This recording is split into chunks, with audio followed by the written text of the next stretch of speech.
They're live now? They're live now? They're live now. Hello there, all you bucketheads, and welcome to all you Sith cultists. This is another episode of the most disorganized podcast on the internet. Welcome to Under the Helmet Podcast. While you're here, don't forget to like, comment, share, and of course, subscribe to Under the Helmet Podcast. Join our Discord and follow us on Instagram because you know we're always doing cool, wacky stuff over there. But with that being said, there is something to attend to. Somehow Charlie returned. Hello. That was delightful. Hello, That Bob. was perfect. See what happens when I actually plan an intro? It goes really well. Define plan and intro. You came up with that half an hour before the show started. Yeah, considering you really threw that together, I think that was quite smooth. Yeah. I mean, I came up with it in the shower. So if that helps. That's where we get the best ideas. That live was a legitimate shower thought. And originally it was going to be the they fly now. But then because we were having live start difficulties, I was like, oh, they live now is even better. They live now. I don't know. Nice pan, very George Lucas. Yeah, a bit of a swipe transition. It's fine. Have you seen this cape? I think they fly now. They definitely fly now. We all fly. I've not done a Supreme Leader photo shoot other than the one at Disney where I was on Boba Fett's throne. Hey, we need to. I have Dark Ray. I just haven't shot it yet because I don't have the lightsaber, and I feel like I can't do it without the lightsaber. Yeah, but I'm not made of money, so yeah, even for like a basic £700 drop on that Corbanth Beauty double-ended, fully installed.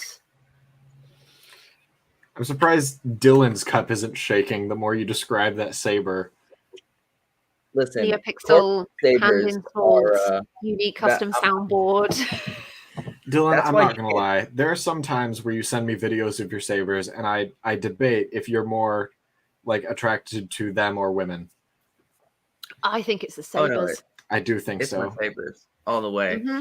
Mm-hmm. I've installed several new fonts on there in the past few week. I installed quite a few Obi-Wan fonts before the con I went to. That's right. And I just the other day at work got the idea for a Anakin font to install. So huge shout out to Kyberphonic and K-Sith. Kyberphonic are really sick. Dylan is in a committed polyamorous relationship with all of his sabers. And they're all completely aware and perfectly fine with it, and it's beautiful. They are. Love it. They're okay with it. We love a bit of ethical object non-monogamy. Dave, not right now. I'm streaming. I was waiting for it to like turn itself on. We just hear the sounds of like 10,000 ignitions from behind Dylan. Of course, I grabbed the one saber I actually took the battery out of earlier because I was gonna update the soundboard on there, and didn't. If that one turns on, you need to call me because I do know how to deal with that. Oh yes, had to this past week. Chip. That was an interesting time. I dropped the chip. Hold on. So, anyways, 1,000 ignitions. My poor neighbors. Especially the people that live like next door to me. Because they just hear lightsaber noises at any hour of the day. Like if I'm up and I'm bored. That's how it should be. To be honest, Dylan, I think they'd rather be listening to lightsaber noises than, people noises. Oh, they don't have to worry about that. Speak for yourself. I feel like they would prefer people noises at this point too. Oh, damn it! You see, the peak is the combination of the two. I'm shook. I'm shaking. Callahan, yes, you board on this one's jacked up. Callahan, you need a saber. They're delightful. When you get your first one, the feeling of having it is just the tears that I cried when Paul handed me my Graflex. And that's a significant saber too. I was gonna say that's a big time saber. I don't actually my big baby. I don't have a replica saber. All of mine are customs. So yeah, I was never particularly because I don't know. I struggle with the concept of making something that is not already been made that I can then copy. I'm not imaginative enough to be like. I am desperately waiting for the day, because I know it will come one day, when you come up with your own OC and I can just fawn over them for days upon end like I do with all of my other friends' OCs. I haven't made an OC since I was, I'd say maybe like 16, 17 years old, like teen me, back when I was really into my fan fiction writing. Back in the day. Funny you mentioned that. I'm sitting on around like 5 chapters worth of one that I've never posted anywhere. He's an old tabletop character. Not funny, haha. Funny. Weird. Funny, I feel called out on stream. I'm just sitting here being quiet, knowing that I've made multiple OC characters for like TikTok videos. Yep. And every time, like, I've got friends who I've made through those videos that are like tagging me in videos of their new OCs and like, hey, you should duet this. And I'm like, I have lost the passion to do an OC right now. It's not you. It's Callahan. I love the choice. 10 out of 10 for getting a Xeopixel. My only point. Don't fight with it. Don't fight anyone with it. Don't smack it against somebody else's lightsaber, because that light strip will break and then you will be out of pocket even more. Just prop photos, yes. Fighting, no. Get yourself a stunt saber if you want to fight. As somebody who did in fact fight with a Xenopixel, because that's what I had, I was very lucky not to break the strip in it. Yeah. But also, I was sparring with like very small children who I don't think could swing it hard enough to break it. No, that's fair. I mean, like, if you're going to spar, like, you know, Dylan, if you're going to go over and like fight Dylan to the death, bring your stunt saber. Come prepared. Yeah, come prepared, because man's like General Grievous. He's got like 2 arms out the back. He's going to pull out 4 lightsabers. Speaking of lightsabers, let's dive into the Rise of Skywalker, because this movie has some great lightsabers and some great lightsaber moves that don't get the recognition they deserve. I agree. Mm-hmm. Namely, I want to talk about Kylo Ren in the very first scene of this movie, stabbing somebody with his crossguard and knocking them over, and then also moonwalk stabbing somebody. Yeah. Standard, overdramatic, I'm the main character moves. That's what those are. I love the idea that Kylo Ren would have received at least some form of like formal lightsaber training, and the rest of it, I'm pretty sure he just makes up. This would probably look cool. That was a really good Kylo impression. I've done a little practice for some stuff outside of here. Nice. Yeah, Kylo Ren's logic is, this looks cool, I'ma do that. Pretty much, yeah. His style is very flashy, and I have to say, even when he's back to Ben Solo, because spoiler in this movie, Kylo Ren turns good guy. He does. And the scene where he fights the Knights of Ren and does the like behind the back block. I love it. I love that scene. Perfection. I'm only sad he didn't clown have on a it cape. because they're like, oh, he could have, hit him anywhere else other than his back. I'm like, okay, I don't care. It looks cool. Yeah, this is the thing. It doesn't need to be, Like there's a guy on YouTube, like he's a great YouTuber, but he does like historically accurate reviews of like sword fighting in films and TV, and he's done a lot of Star Wars content. And I really appreciate that he's like, right, this is not historically accurate to HEMA or what we understand as like English martial arts, but it looks cool, and that's important. I like that more than anything. Is that it's like playing D&D, because in D&D there is a concept known as the rule of cool, which is, you know, for chill DMs like myself, if you describe something and I'm like, God damn, that's cool as shit, you can go ahead and try it. Like, there's not necessarily rules for it in the book, but in that moment, I am so in awe of the possibility that you might, and so comedically prepared for the possibility that you might fail, that I'm going to let you try it, and I will be amused either way. D&D is delightful, but it does bring out the God complex in me just a little bit. I can understand that. Yeah. I can understand that. Happens to best of us, though. Look, when you spend like a year crafting a fantasy world, and then you finally have people to go and explore it, it's very fun. Yeah. Under the helmet D&D when? I'm waiting. I've been fucking planning it for months. Anyway. Oh, well, that's weird to join that Discord.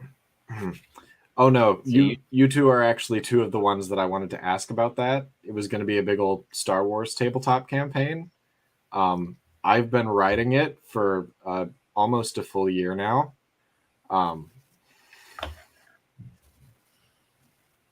Back then it didn't. I am a D&D virgin. I have never played. I've never sat in on a game. I know what they say. You never forget your first time. Let's go. Now let's go. Let's go. I'm down with that. I'll teach you guys. Thank you. I've never done anything D&D related either. So please be patient with me. I'm a very slow learner. I've been DMing for more of my life than I haven't. Wow. See, I'm glad I'm not the only person here who is new to D&D. That makes me feel much more comfortable. It became vastly mainstream in the past decade, with the rise of Critical Role and all of the other D&D podcasts that everyone and their brother is running. Which, like Star Wars then. Yeah. Speaking of which, I have the Star Wars tabletop. I have most of the books right here, so you're gonna have a lot more character options to go with. I was deciding on the era, and I was like, ooh, I love the original trilogy era, but it's getting so fucking crowded at this point.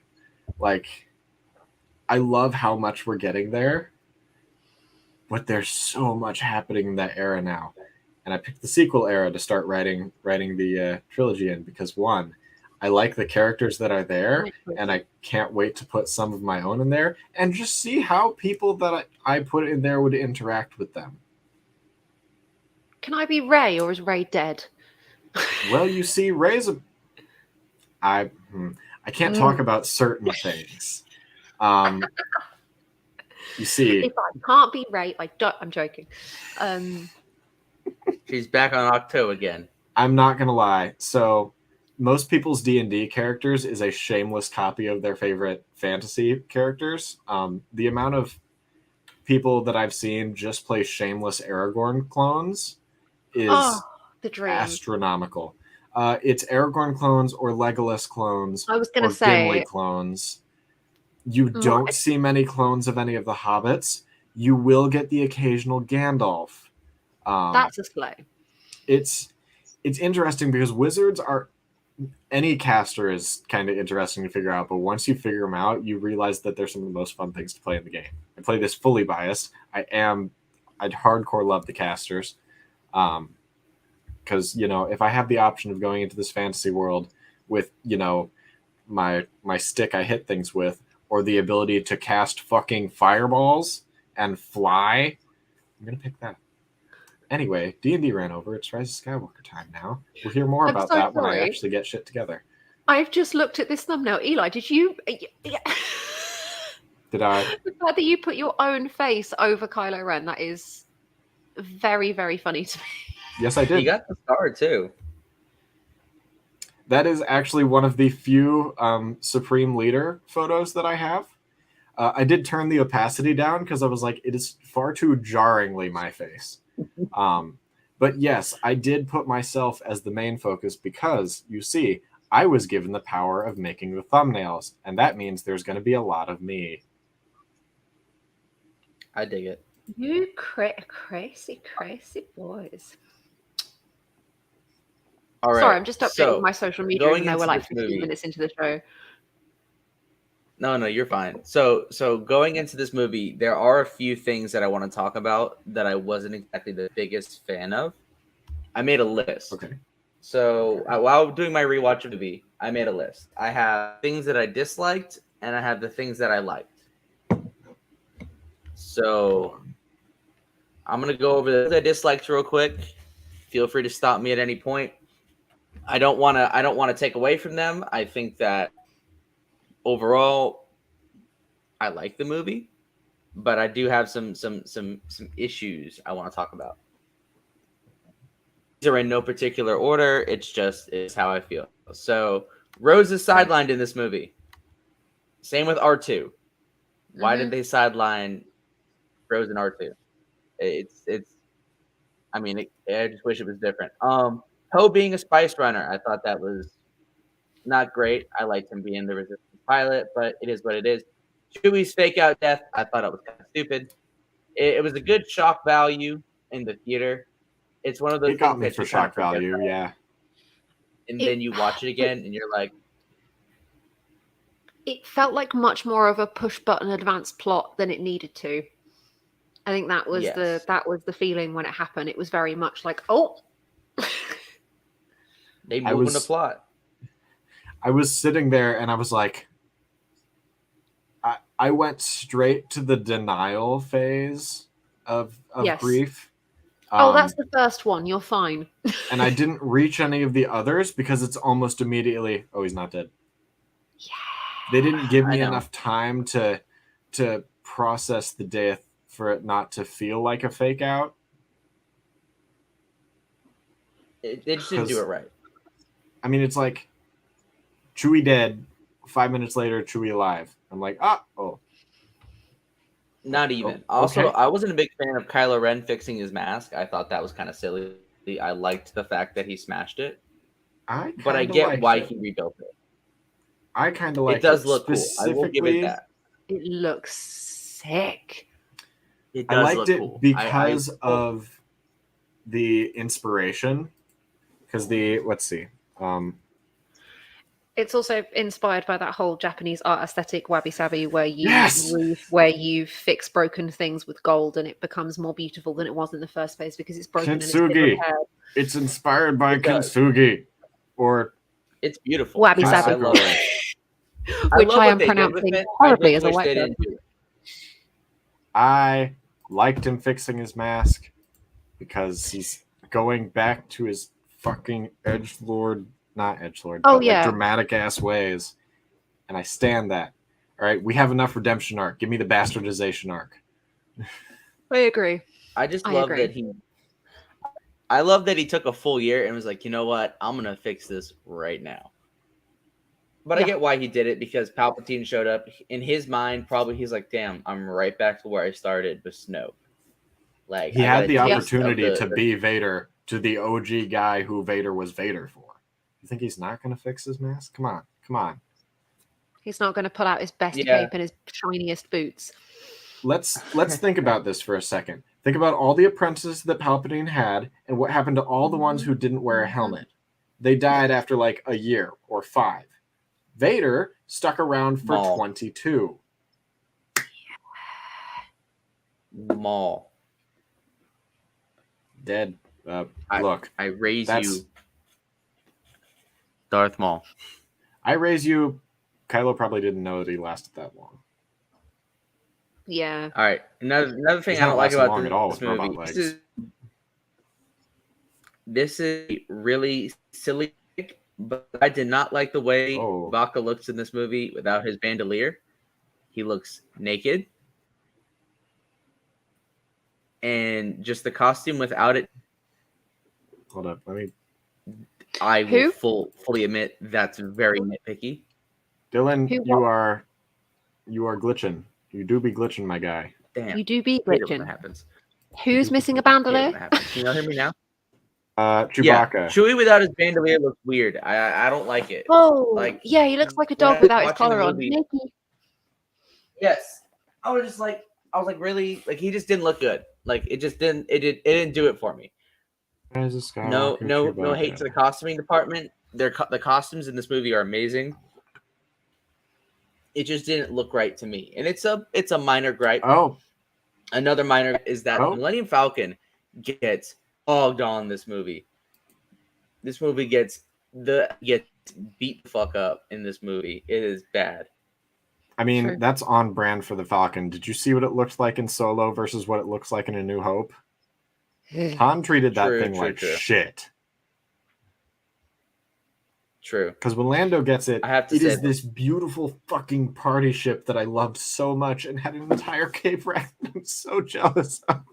Anyway. Does anyone else find it extremely bizarre that it took me like a good, like 7 or 8 years of watching Star Wars, and I actually think it was The Force Awakens that made me realize the cockpit of the Falcon is not in the middle where you think it would be. I cannot wrap my head around the fact that it's this tiny little pod just tacked on the side, and that's how you fly.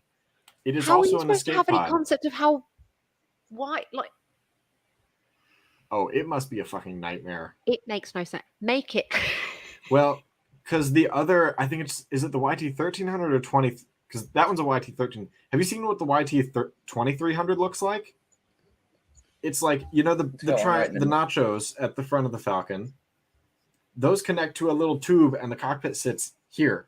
The disc is here. The cockpit is off here. Oh, ew. Yeah. Ew. Yeah. Like, don't get me wrong, I'm all for. And I got three more. I'm all for alternative ship design. I love me some weird ass ships, but I don't know how to fly them. Yes. Sorry, Dylan. I did not mean to interrupt your list with random nonsense. I think it's pertinent nonsense. Part of the reason that the Falcon flies well is because on there. The radar dish helps the pilot fly the ship. It gives you a better perspective. That's why the radar dish is on the far other side of the ship. Oh. For reference. That makes sense. The reference gets For reference, grabs Lego set. Which one is that? Hold up. No, show me that Falcon. I want to see. Is that the 2014? 2012. Yes, I have that one. Yep, the radar dish is part of the reason. So see how the cockpit's here and the radar dish is here? That's how he's able to see this side. Oh. Oh my God. Thank you. Genuinely, thank you for explaining that to me. I really appreciate it. That makes so much sense. I will say, one of my favorite moves that the Falcon has done is in Solo, because as we all know, I will take any opportunity to plug that movie. But when it goes fucking bonk with the TIE Fighter, I love that. Solo was a good movie, underrated. Anyway, we are talking. I say this.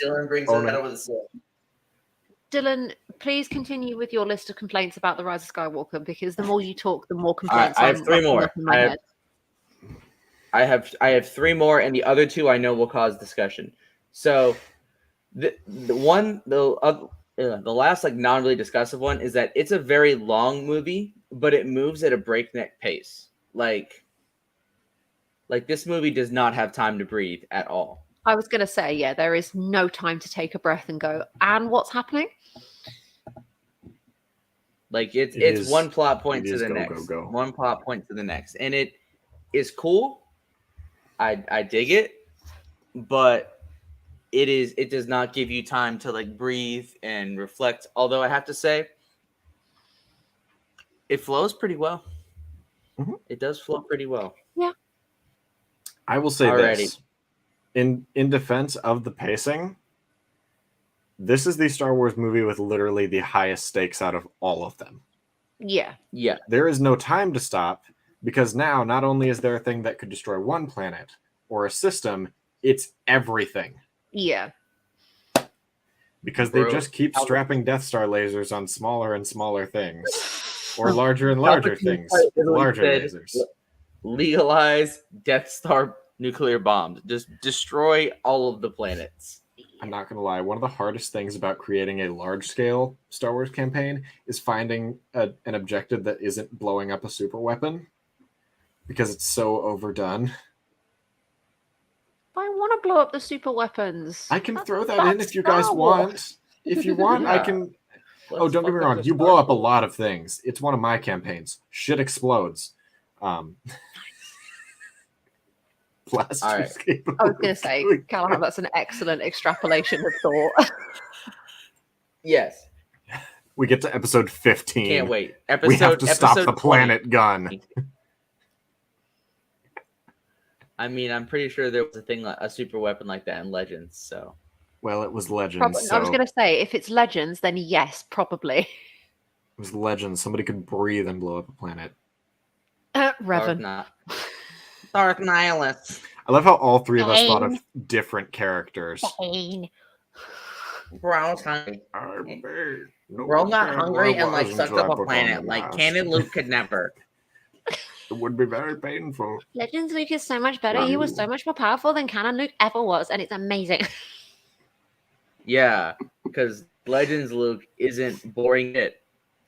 I've read some of the books, especially near the end of Legends. Legends Luke is boring as shit because he's basically an unkillable god, and nobody can kill him. Literally, do you know Luke dies in Legends?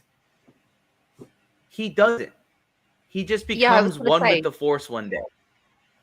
Just one day. They got such backlash for killing off Chewbacca in the Yuzong Vong trilogy that they refused to kill Han, Luke, or Leia for the entirety of Lando? True story.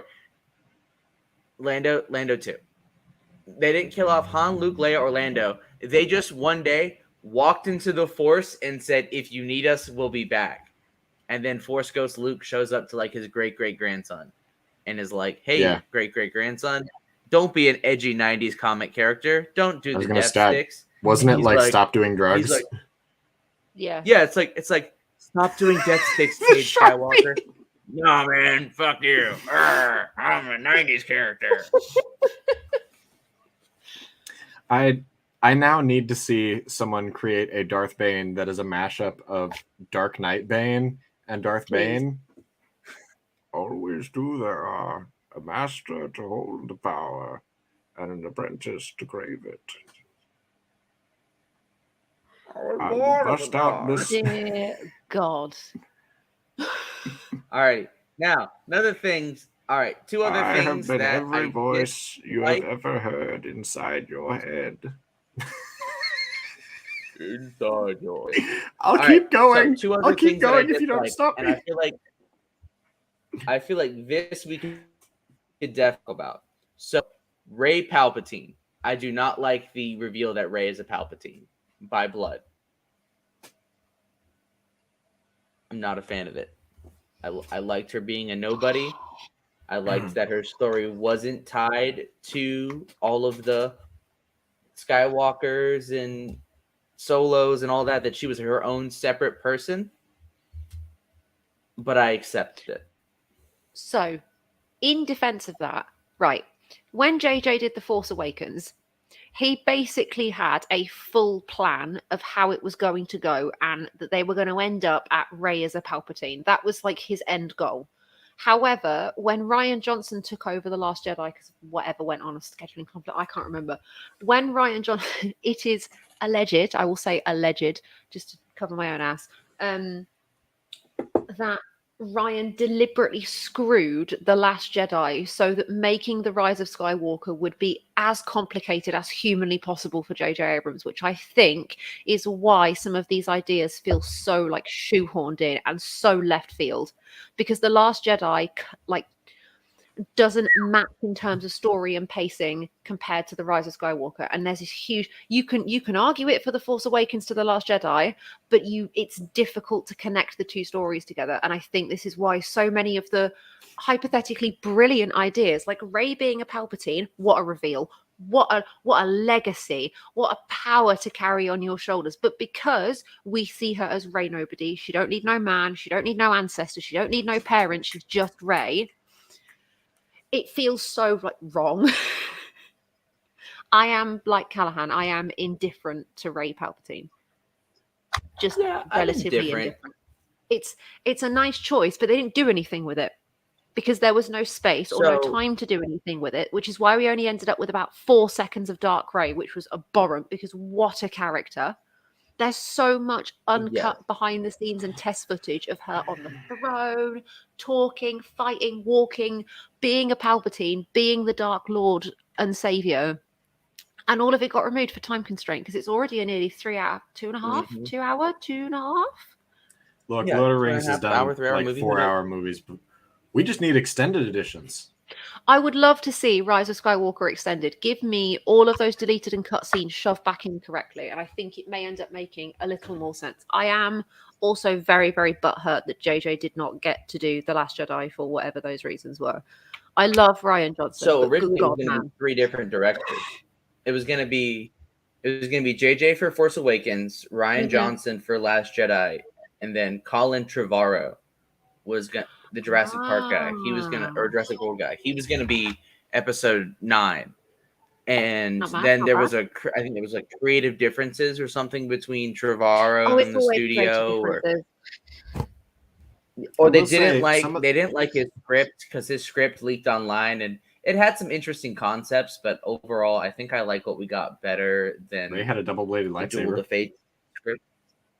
I mean, that was pretty lightsaber.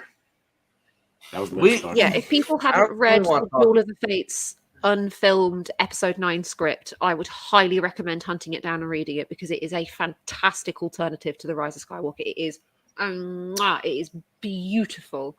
Given how much the toxic fans latched onto that shit when it was happening, it's not hard to find.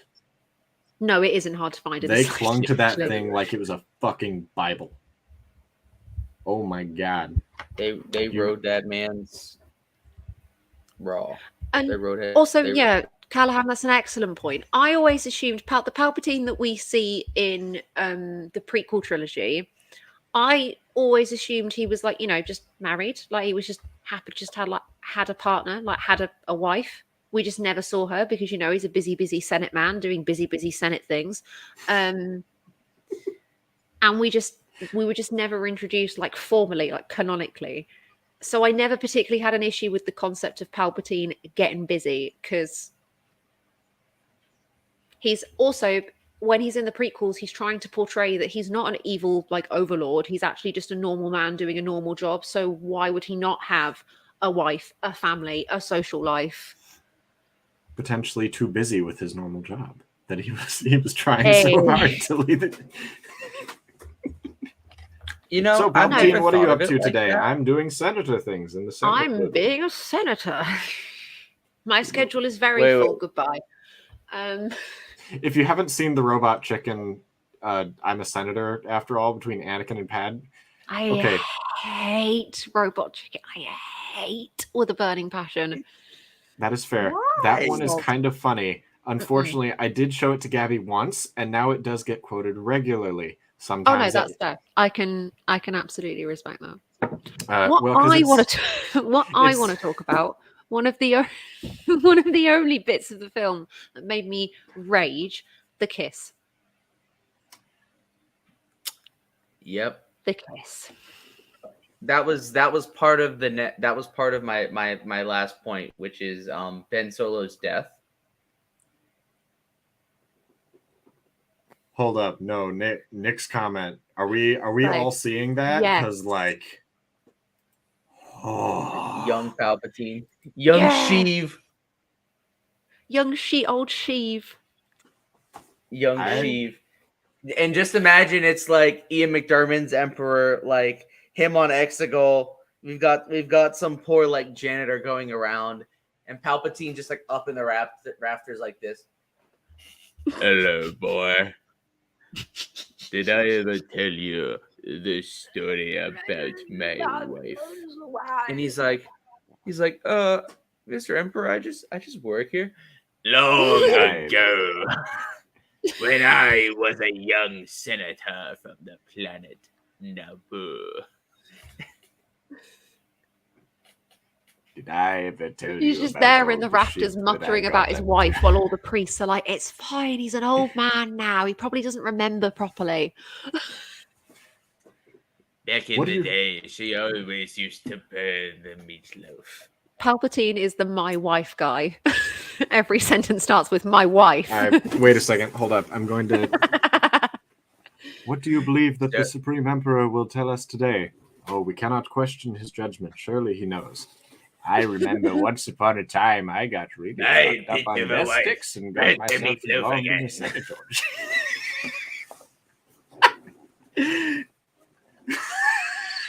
He's like talking to one of the giant statues. And like everybody else is like, what eternal wisdom do you have for us today, Emperor? He's like, you missed a spot when you were mopping the floor. You missed a spot when you were mopping the floors. Palpatine, we have brought you nourishing soup to restore your strength. My wife used to make soup. I miss her. I miss her dearly. Wait, sometimes we... Sometimes just she imagine would if like massage Palpatine my got like back. a divorce. And only my feet on my birthday. That was a special treat. My wife left me and took the kids. So I went out with my remaining money that didn't go to child support. And I bought a big shiny red speeder. It was a convertible. And I drove around Coruscant at night, thinking about all the times she used to nag me about, hey, Sheevy, you didn't take out the trash. Oh, Sheevy, it didn't know the law. Like, I am the Senate. I'm fucking busy.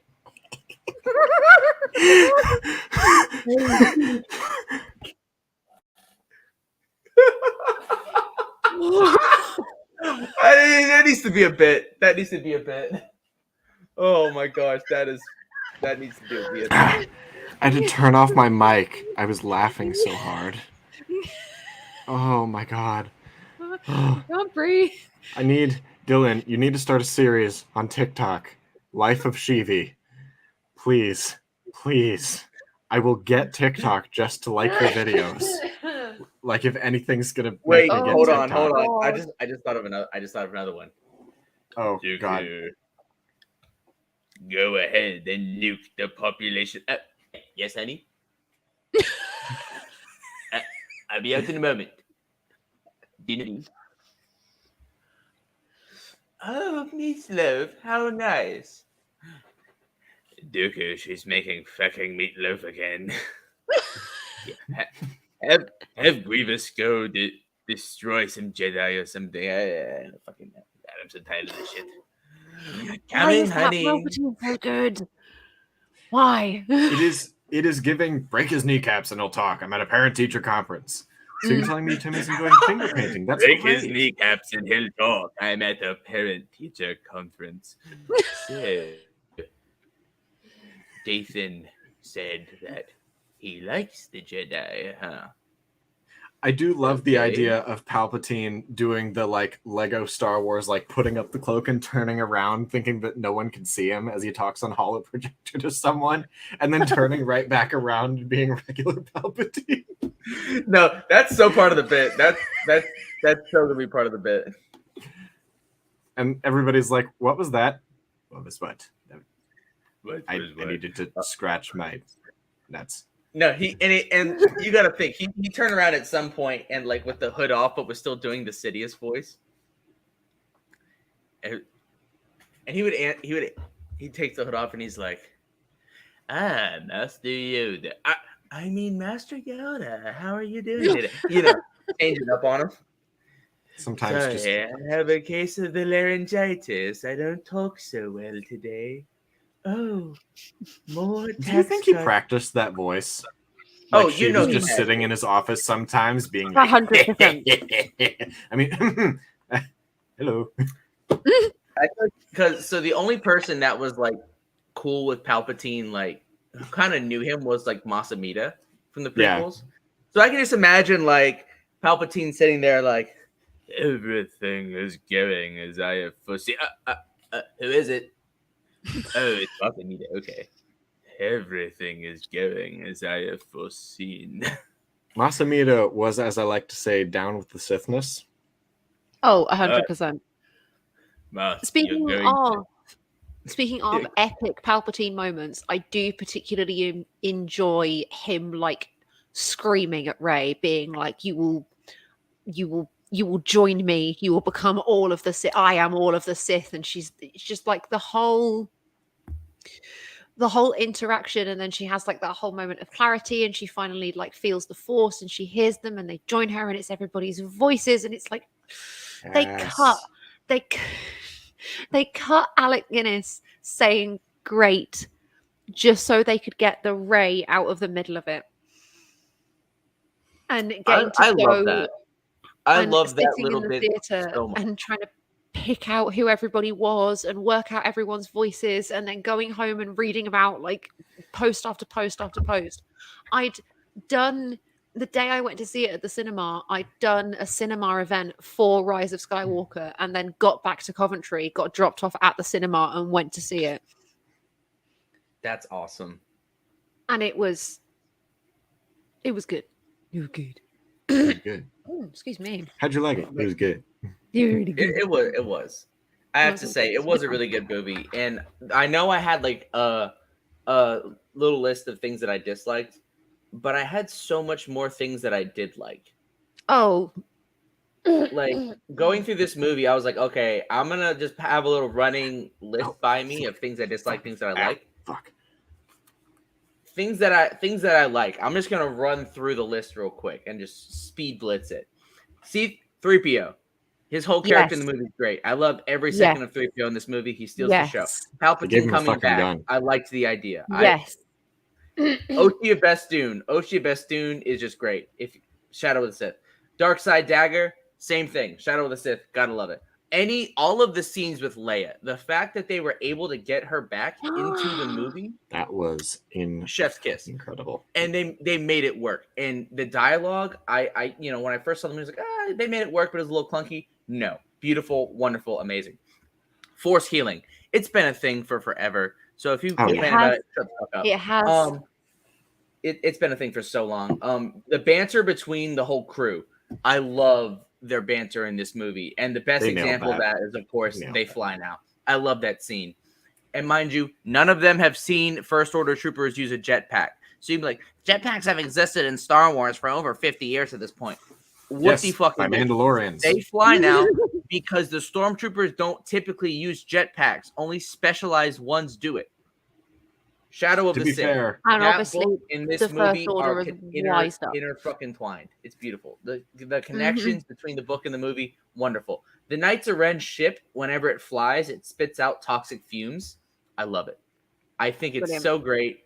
And it's like, wow, these people just have an active disregard for the entire environment of space.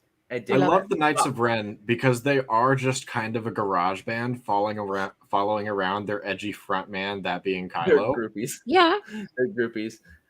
Babu Frick. Hey! I love it. Love Babu Frick. Can't wait to see him in The Mandalorian. Dio. I love Dio. I love the idea that droids that have suffered abuse are like so jumpy and cagey. Explains Dio a lot has of PTSD like me. We're the same.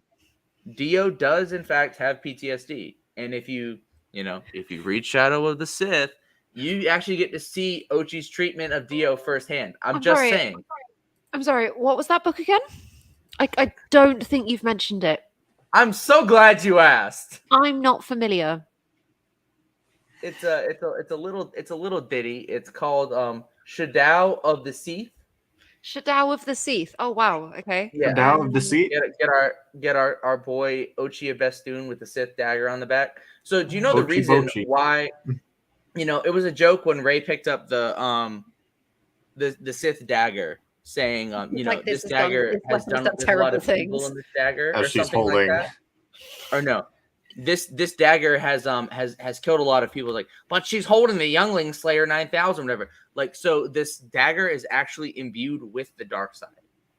So like, there's dark side energy inside of the blade, and Also, every time you kill, Rey does not have the force ability that Cal Kestis does, which is I understand what's happened to this object because I touched the object. He doesn't. No, she has that too. Have, Rey force has psychometry too. Proprioception. So the psychometry is also how she's able to perceive it. But like in the book, when Ochi's not force sensitive. So when he picks up the dagger, he is like, it talks about how he gets like drunk on the power of the blade. So that's why when she picks it up and she's like, this dagger has done terrible things, because it has. And every time like blood touches the dagger like craves more and makes you crave more and makes you crave more like darkness and bloodshed and all of that. So nice. Not me writing shit down for this campaign. Yeah, I was gonna say, damn, I'm on Amazon right now. I'm buying myself a copy. Shadow of the Sith, good book. R2-D2 being at Leia's death because he was also at her birth. Chef's kiss. Beautiful. Mm-hmm. I don't like that R2 was sidelined, but the fact that R2 got to be there at Leia's death was just it was Callahan nice makes a good comment for anyone who's watched Agents of S.H.I.E.L.D. Not Dylan yet. This dagger sounds like the Berserker staff, and that's very true, or as I like to call it, the Norse death stick. Yes. Or the Norse murder stick. I think it was it the Asgardian murder stick? Yes, that's what it was. Because I give fun names to a lot of the things that I've seen in the show, because before they're actually named, I typically end up giving them names. So Asgardian murder stick was the name of the Berserker staff back when it was the Berserker Third. Yeah. I'm still rolling. I got more. So the dyad between Rey and Kylo Ren, I like it. It explains their force connection. It explains the kiss in a way. I think out of all of the things that this movie introduces into the Star Wars lore, the idea of a dyad is one of my personal favorites. Rey's dark side in this movie. Rey was called all of these things in this movie, for better or worse, is very much a reaction to the criticisms that the characters in the movies have received. So they're like, oh, you think Rey doesn't train? Here's a training scene. Oh, you think Rey is too perfect and good and never does anything bad? We're going to have her think she killed Chewbacca with force lightning because we can. And you can see the way that she gets this single-minded determination focus.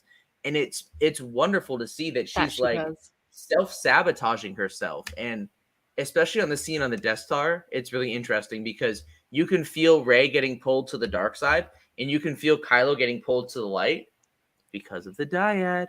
But you can feel it because, like, in that fight, Rey is the aggressor. She's aggressive the whole time, and Kylo is fighting defensively.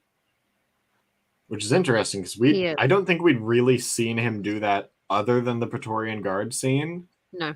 Like the entire time. We get a whole, like, originally Rey was supposed to be from that ocean planet that I can never remember the name of that they fight on. Where the Death Star is. It's Off-Brand Endor. Thank you. One moment. Yeah, she was originally supposed to be from that planet, not from Jakku. Yeah, I remember that in the original Force Awakens stuff. Speaking of that, the Death Star wreckage is beautiful. I love it. I think it's so cool. Stunning. I love that location. The Death Star blew up in a big fireball on Lego Rise of Skywalker. Yeah, it's a big fucking area. Okay, fun fact. All of that is explorable after the level's over. You can walk through every inch of that place. Nice. It's fucking mad. Like, I did not expect it to. I expected it to be, okay, I can go here, and it's like, because, some of the planets are bigger and smaller than other. Kijimi's not even fucking there. You can only fly through its space, which is unfortunate, because I liked that planet. It was kind of cool. Yeah, I like Kijimi, too. That was really cool in this movie. Plus, give me more snow planets, you bastards. Yeah, more snow planets, please. Also, I need more snow and less sand. I don't like sand anymore. You showed it to me for 9 fucking movies. It's everywhere. It's rough and it's coarse and It's irritating. Also, I love Zori Bliss. I love her character, and I want to see more of her. I hope she shows up in Mando. Oh, no, she probably will be too young to show up in Mando, which is sad. Maybe her mom's like part of the crew or something. I don't know. I want to see more of like Zori Bliss. We want to see connections. Mando is at like midpoint, and so is Book of Boba Fett between Return of the Jedi and it's like Force 5 Awakens, years which is after. like a huge gap in itself. Yeah. Isn't it like there's something like 30 years there? Is it 35? 30 years. 30 years between the Battle of Jakku and the Force Awakens. Yeah. So we are it's like 25 years between it's 25 years between Mando and Force Awakens, and then Rise of Skywalker adds another year to it. Stretch. It is. Also, another thing. I love Hux being the spy. I think that's great. No. I love his No. I love his reason for being a spy though. I love his reason for it. His reason is just quite simply I'm a petty bitch. And we stand.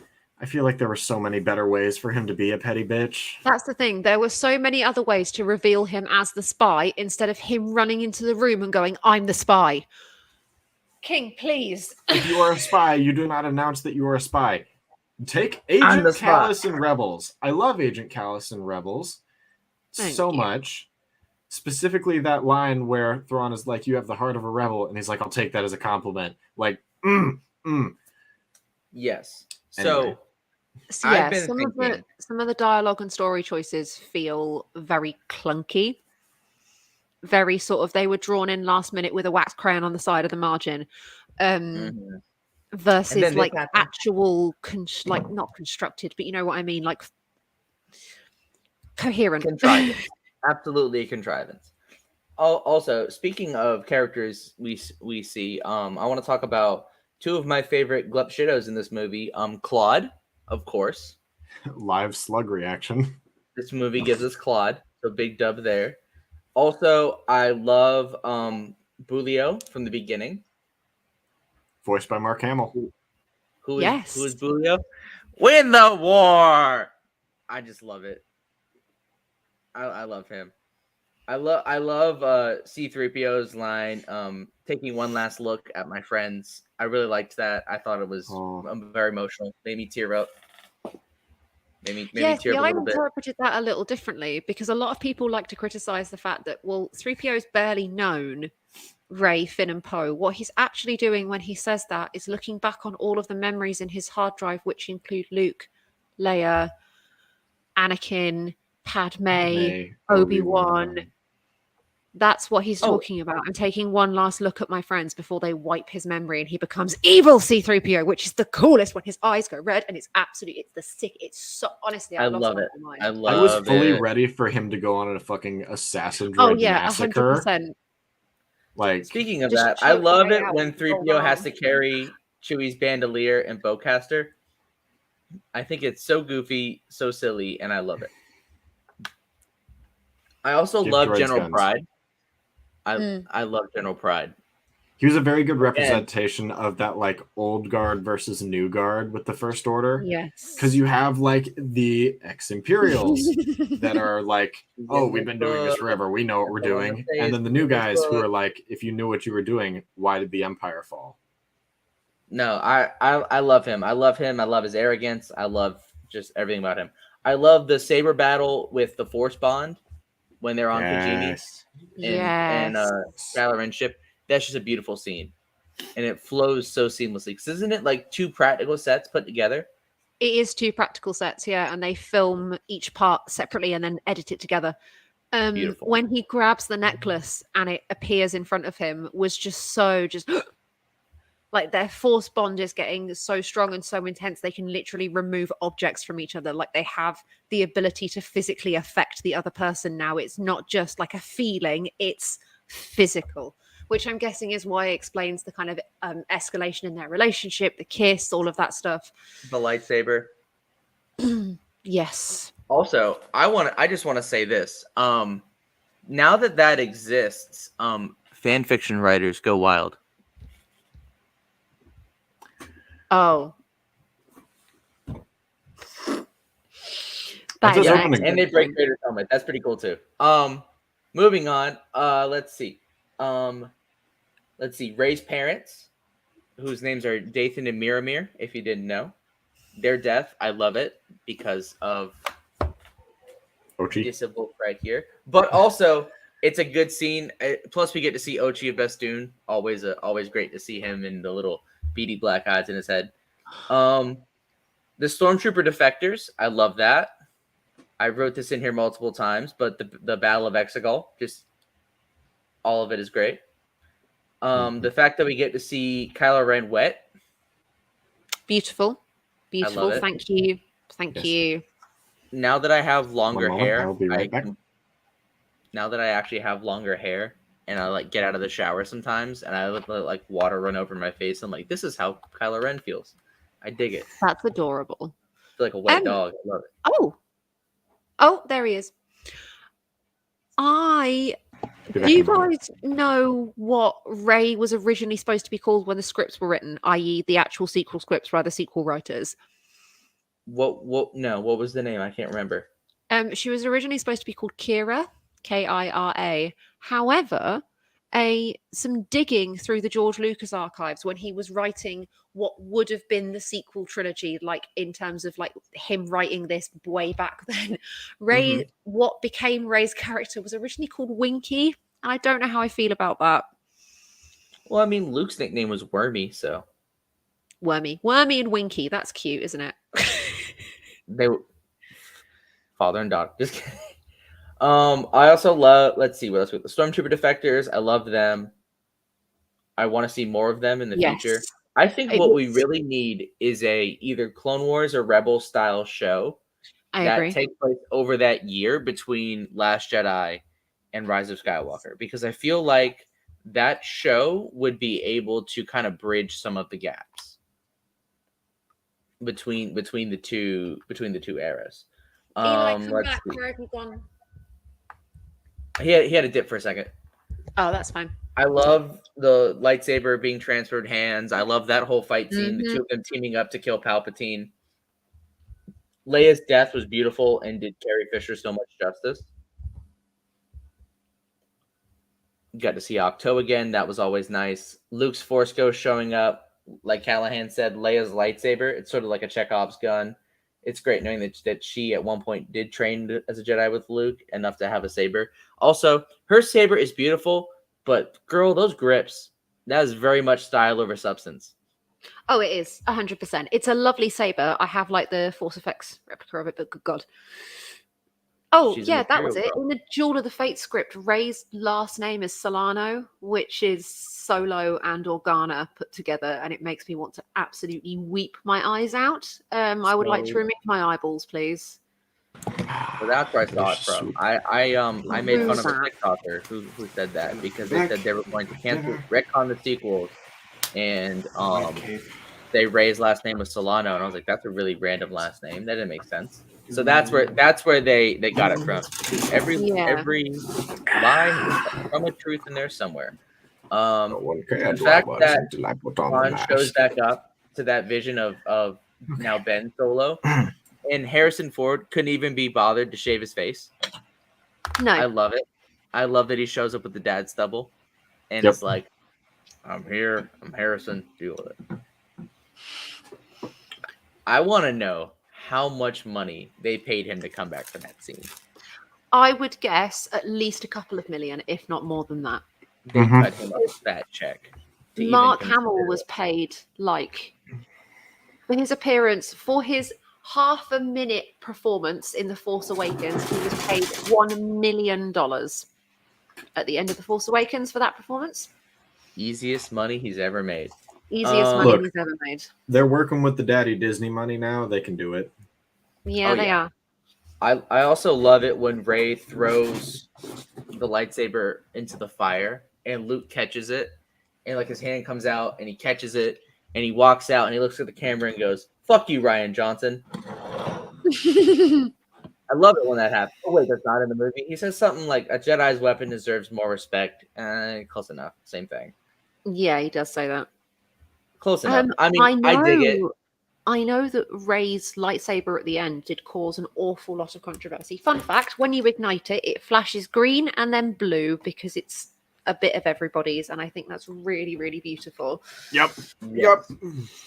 So and it's a yellow blade, which means she's a guardian, and I think that's a really beautiful interpretation for her story ending. And it's also the first time we've seen a main character hold a yellow lightsaber, because originally Dave Filoni wanted Ahsoka to have yellow lightsabers, but George Lucas said, no, you're not doing it. I don't want it. It's not happening. And he said, okay. So she is the first main character to bear what we would consider a non-canon lightsaber color, hence bringing it into canon, making it relevant. I mean, it was what I like about Rey's too is that it's a different yellow than like the Temple Guard yellow. Yeah. Because whereas the Temple Guard is this bright yellow, Rey's is like a darker yellow, and I really like it. I love her saber at the end. It's yellow bordering on like gold. It is. It's beautiful. I absolutely love it. And then it's stunning. I think I really do think it's for somebody who came from The Force Awakens loving Rey and adoring her staff and watching her shorten it in The Rise of Skywalker to be more effective and more useful for what she's doing, because she's grown up now, she's evolved, she's changed. And then knowing that she sat down at some point with a kyber crystal and all of these pieces, and like the little scavenger babe that she is, crafted this lightsaber, imbued this kyber crystal with whatever, with both sides of her, dark and light, and then now she has this weapon that's her. She's not carrying a name, she's not carrying somebody else's weapon, she's not carrying a legacy, she's forging her own. And that is just immaculate storytelling. Immaculate, beautiful.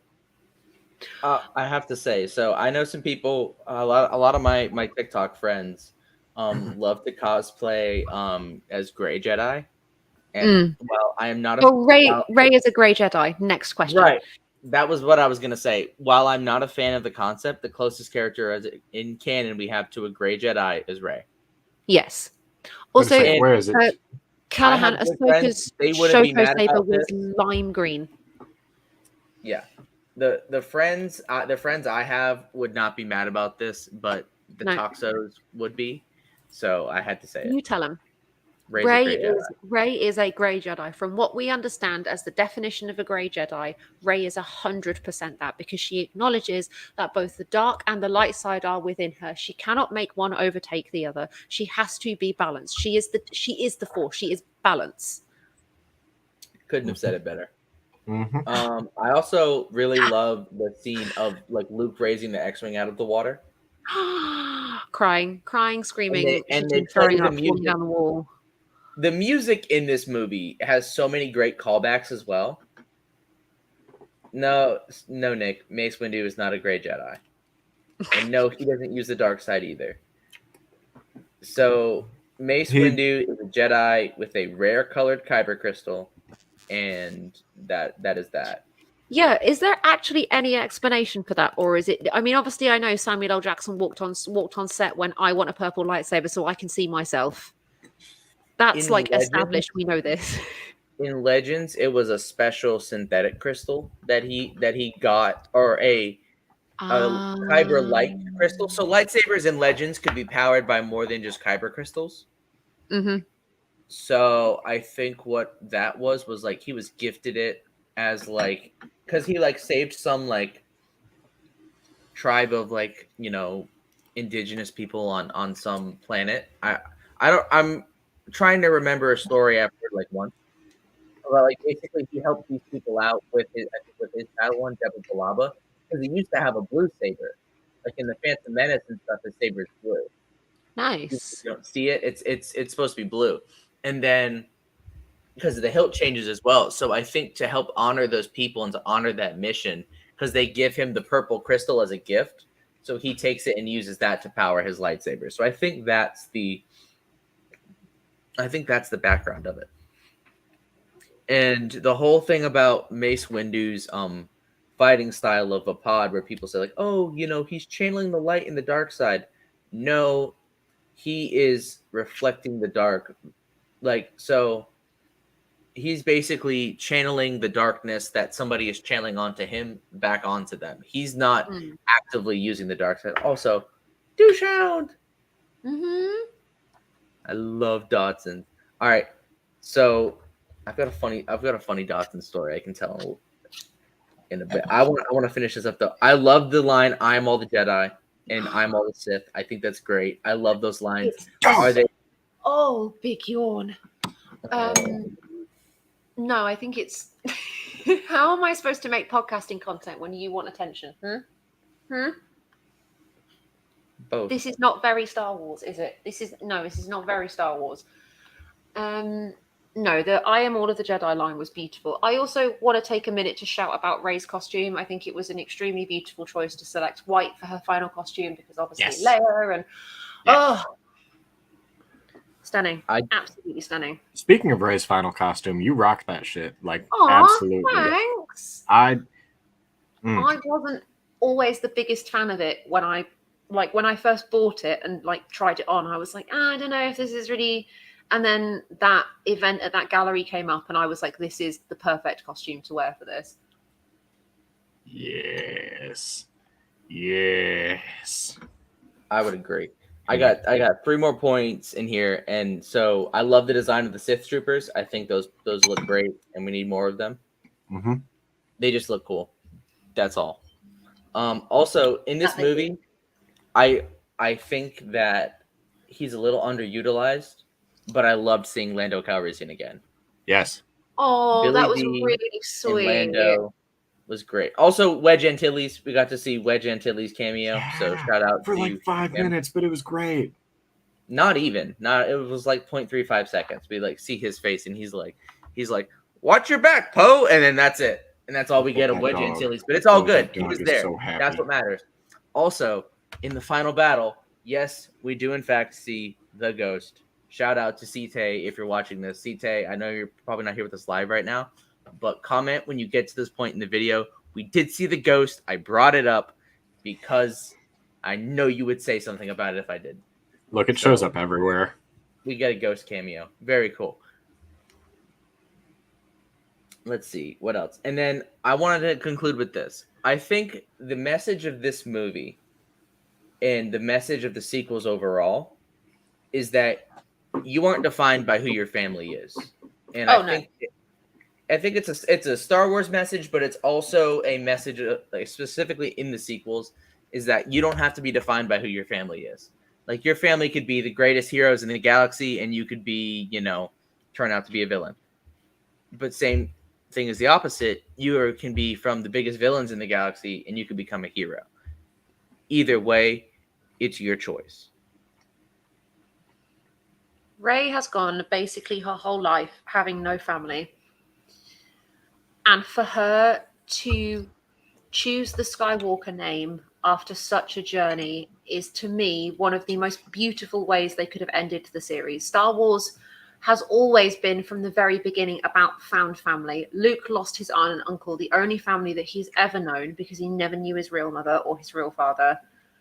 And he finds Han, he finds Leia, and inadvertently finds a family for himself. And the fact that they kept that narrative going across all 3 groups of movies is incredibly special to me. And I don't care if people want to say that she doesn't deserve the Skywalker name, she didn't earn it. Yes, she did. That's besides the point.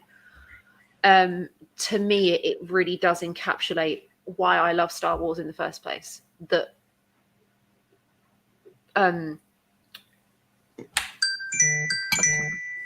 blood of the covenant is thicker than water of the womb. That was what I was going to say. That's the phrase. Perfect way to put it. I.e., if people didn't know the definition of that, it's blood of your friends is closer than the blood that you're born under. Very true. Very true. Mm-hmm. In some people's opinion. I would say so in certain cases. Absolutely. The weirdest thing happened actually. The cinema screening that I went to, it was busy, but it wasn't packed like I was expecting it to be. And in fact, the cinema crowd that were in there were quite rowdy and quite rude. And when Leia died, she fades to the Force the same way Luke does. Mm-hmm. People laughed. There were people laughing and booing. People walked out towards the end when Rey buries the lightsabers and stands up. By that point, she stands up before she walks and meets the lady. People were already leaving. Well, good for them. I mean, yeah, good for them. I got to see the end of it. They didn't. Also, here's the thing about that. I'm going to be really petty for a second. They still paid for a ticket, though. Oh, they did, though. They did. Oh, yeah, I'm going to pay for a ticket, but I'm not going to sit through the whole movie I paid for. And here's the thing. As somebody who loves to go to movie theaters, that shit's expensive. If you think I'm not going to sit around and squeeze every picosecond of content I can out of the movie, you're crazy. I will sit there and read names out of the credits and look for ones who have people who have funny last names. Like, oh yeah, that's one of the rules. Yeah, you have to. I think there's one I watched, and one movie I watched, and I saw the last name. The guy's last name was like, I think the guy's name was like Steed Weed or something like that, and I was like, ah! And I giggled like a toddler because I can't. I'm a podcast with a child.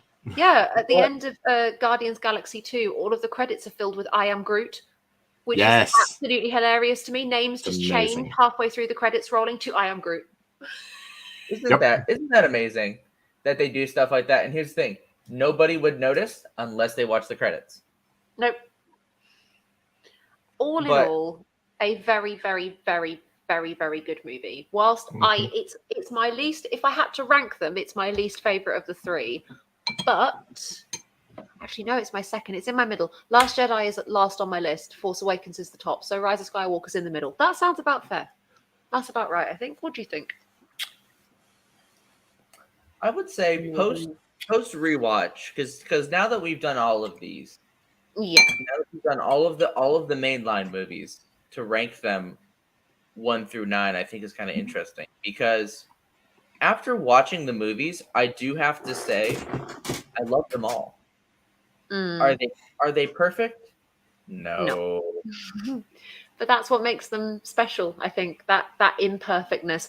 I think if hypothetically, quote unquote, we'd been given what we wanted, hypothetically, it still wouldn't have been right, and it still wouldn't have been good enough. Let's say, hypothetically, take an argument. Oh, big dots and ears popping. I did hear that. That was cute. Oh yeah, she does that all the time. Oh yeah, and what? I could talk Dotson for hours. My parents have doggy. I can't work out if she's wagging her tail at me, so I can't work out if she wants to play at this precise moment in time or if she's just getting into bed. Who knows? A dog is brought on stream once, and we are completely derailed for half an hour. That is fine. We weren't derailed. We conversed. This is a fair point. We did. Not only did we converse, but we got to converse in the presence of a dog. Win. We are. She's a very good listener. I can tell. It's like my cat. He actually responds if you say things to him. He'll just be like, meow. I'm like, yeah, you understand me. You understand. My parents Dotson and I have that kind of relationship where we'll talk to each other. Oh, your parents have a Dachshund. Oh. Yes. So my parents have a Dotson Boykin Spaniel mix. She's a whoopsie-daisy. And I absolutely adore her. I have to say I do miss her quite a bit. So that was probably the hardest part about moving out, was like I can't take Daisy with me because I don't know what I'm gonna do when I move out and Miles is not there to yell at me when I get home. Oh yeah, I'm gonna miss him. But Spider Cat. Anyways, I wanted to touch on the Rey Skywalker thing because, of course, like all fandom discourse, it's genuinely terrible. And I have to say, for those of us in the Rey Skywalker camp,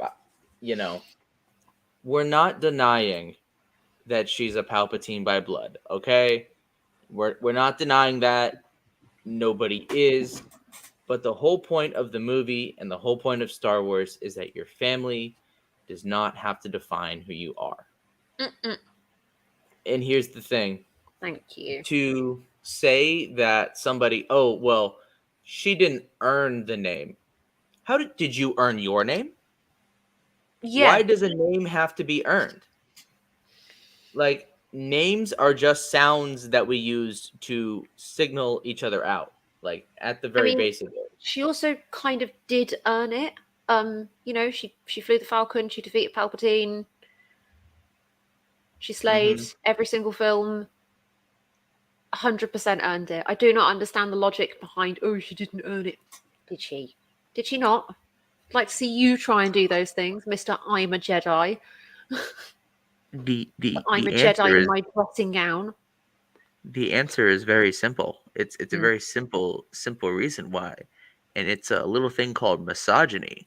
Oh, there it is.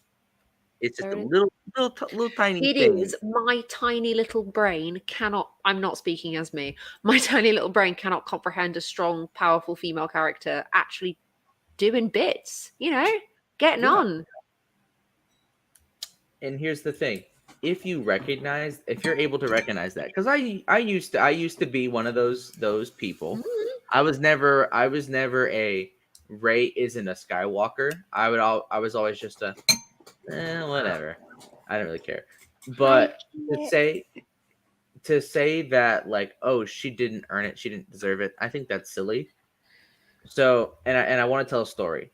So when I was in high school, we had a very close family friend named Sydney. She was my age. She's actually a couple days older than me.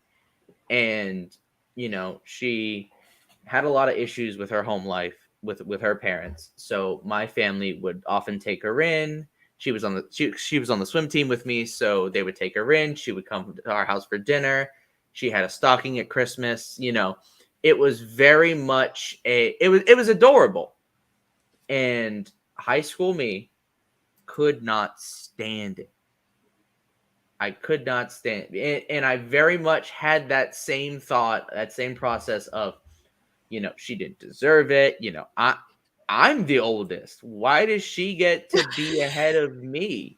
Like, and eventually I did come around to it, but very much hearing the anti-Rey Skywalker people, it's very similar to the thoughts in my own head when I see and hear those things. It's like, wow, I remember thinking exactly like this about a real person in my life. And then the thing was, as soon as I accepted her into the family, not that she needed my acceptance, but to say, you know what? You are my sister. And now to this day, I will describe her as my older sister. She never took our last name or anything like that, but she's still my sister, even though we're not related by blood. So it always irks me a certain type of way to hear people say it, like, oh, she's not Skywalker, she doesn't deserve it, because I was that guy. I remember thinking those thoughts and feeling those feelings. So I can understand and empathize, but I can also say, grow the fuck up. Thank you. Oh my goodness. Thank you. Grow the fuck up. Because as soon as I did that, guess what? I found an amazing relationship. I found an amazing, friend. I have a sister. And it's things that, now, does she get on my nerves? Absolutely. She's my older sister.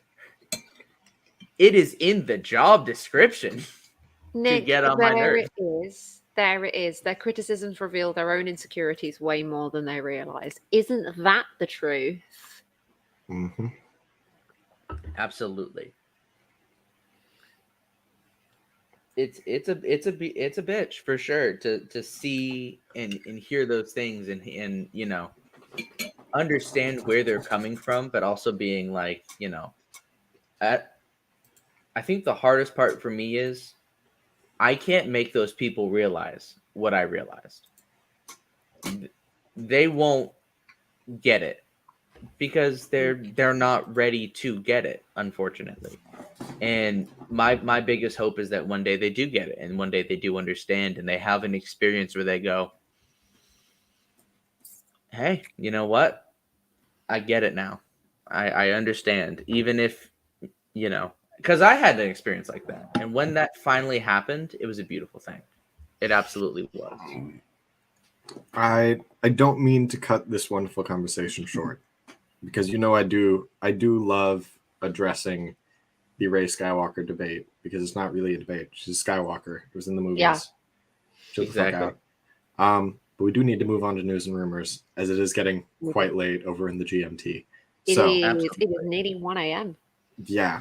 So absolutely. Let's dive into it because we've got some very pressing breaking news. I mean, breaking Dylan, I was going to say, do you want to say the thing or do you want me to say the thing? I kind of want to say the thing. So, Ryan Reynolds is coming back for Deadpool 3, and he is bringing in Hugh Jackman. Yeah, I got a little excited.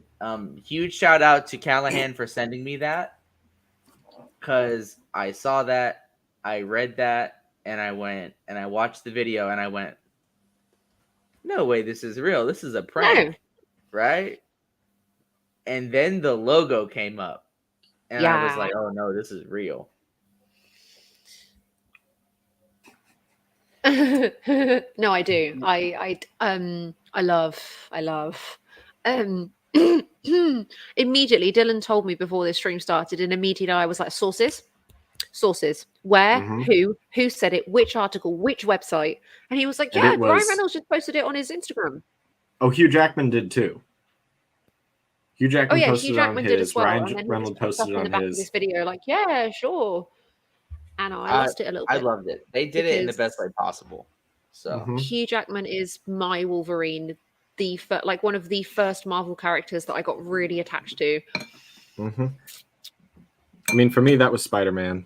We all know how that's gotten us. Some really great Instagram photos.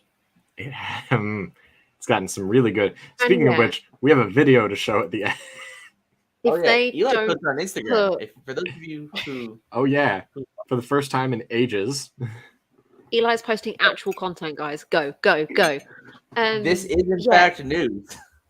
If they're not putting Hugh Jackman in the comic book accurate leather, yellow, neon fucking Wolverine costume, I'm going to riot. They had it. It's going to happen. It's got to happen. It's going to. I fully believe it. Look how excited this chat is. I'm going to cry. Oh, apologies. That would be my ghost hunting group. You ghost hunt? Slay. I do a lot more than I talk about on Instagram or the show. I want to go ghost hunting. It's fun. Oh, this is for a video game, but I do it outside of that as well. Oh, nice. If there's something strange in the neighborhood, we know who to call. You do indeed. I have the outfit and everything. Legit. I showed up to my last one in my Ghostbusters. It's a jacket. Gabby made me a jacket version. It's like a windbreaker. It has the patch and the my name tag on it. That's cute. It's really cute. Your girlfriend is precious. Protect her at all costs. Oh, I am. Also, none of the news and rumors because we gotta keep it on. They revealed the UCS Razor Crest. Lego did. Yep. It's $600 and worth every penny. It is beautiful. It is massive. $600 US. I think it's 510 pounds. I think. Oh, don't. The pound tanked today, so I don't know. Oh. I think it's 510 pounds. I don't know. I think that's what I don't remember if it was pounds or euros. I'm not great with foreign currencies. Sorry. There's only one currency I care about. And that's the yeehaw dollar. You know it. Yeehaw. All right. I'm going to try and run through news and rumors really quick. So, it is time to Yakko's world this shit. Hit it. As breaking news, Ezra Miller believed they were the Messiah and the Flash was Jesus of the multiverse. They reportedly had an altar comprising of drugs and figurines of the Flash. Whack as fuck, but it's Ezra Miller, so what did we expect? Hello. Intelligentsia, a group that consists of the greatest criminal minds on Earth in the comics, were teased for the MCU in the latest episode of She-Hulk. Nice. Among many people, we have MODOK, the leader, as well as Mr. Sinister was actually a member of Intelligentsia at one point in time. Never mind. That one's not important. Actor Danny Ramirez, who had a brief cameo in the first episode of The Falcon and the Winter Soldier, has been officially confirmed to be the new Falcon for the MCU. I'm very excited about that. Nice. Carl Weathers revealed on Twitter that Mando Season 3 is coming in February 2023. So that's news. James Earl Jones has officially retired as Darth Vader. However, AI is continuing on his voice like they did in Kenobi. So we're good. Everything is fine. I mean, I didn't even know it was AI in Kenobi, so that's encouraging, isn't it? Me either, but I'm excited for VTuber Vader. Let's go. Foggy Bear is back in Daredevil Born Again. Stop it. Enough now. Stop it. I desperately hope he kisses Matt on the face. Anyway, according to Geek Vibes Nation, Blade will take place from 1900 until 1980. Very excited about that. I'm sorry, we're getting period drama Blade. Like, in addition to that, Baroness Blood was teased in that last She-Hulk episode as one of the wives of Mr. Immortal back in the day. So we have a potential villain that is not Dracula. Fuck. Only if we get to see a previous Moon Knight. Other than Coruscant, every planet that we see in Andor will be brand fucking new. Let's go. And finally, I'm calling back to one of my favorite MCU movies, Age of Ultron, because James Spader is a sexy voiced man. We do like James Spader. We do like James. Oh, we like James Spader, but that's a story for when I'm less sober. Anyway, we have been confirmed by looking back. Ulysses Claw was... Oh. You good? Yes. All right. The Dylan it wasn't my internet this time. Woo! That was. I hold my hands up. That was me, guys. Sorry. Strange. All good. Shit, you might have to call me for an overseas visit. Let's see. Ulysses Claw has been confirmed to be a former member of Intelligentsia. Yeah. Damn, these are some deep cuts. Marvel. These are some deep cuts. Please. And I enjoy it. Anyway, that is it for news and rumors. We should wrap up so that my crew stops pestering me as much. Wait, what?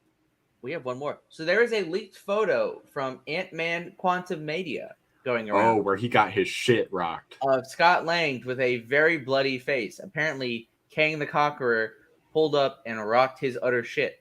So, to Twitter. Away to Twitter we go. Oh yeah, no, it was all over the place. So, I've seen none of this.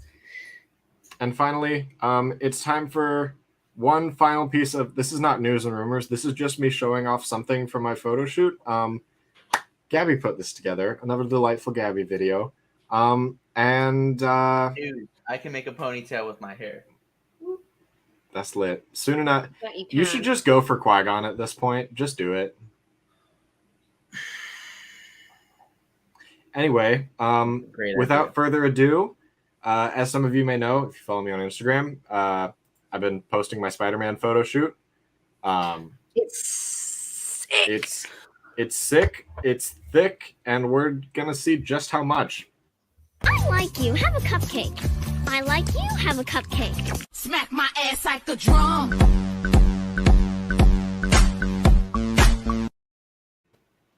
Anyway. She made that for me. I love my girlfriend so much. My whole heart. There was a video? Did that not play for you, Dylan? No, it didn't play for me. Although the intro video didn't play for me either. Oh, I'll send it to you later. It played for me. No. So, this just means I have to go back and rewatch the episode, which means you should too. Definitely rewatch the episode. If you are on a rewatch and you get to this point, leave a comment, like the video, share it with your friends so they too can enjoy another episode of the most disorganized podcast on the internet. What can I say other than thank you, Charlie, so much for joining us for these episodes. They have been sequel September. It has been absolutely amazing. It has been a joy and a pleasure. Thank you immensely for having me again. And hopefully next time you see me, I will have my Clone Army Radio boys with me as well. Oh, I hope so. That's the plan. We'd love to have you guys for a Guest to Know episode and also for a Guest to Know's fun. I was going to say Guest to Know is didn't instructions unclear, now stuck in an infinite loop.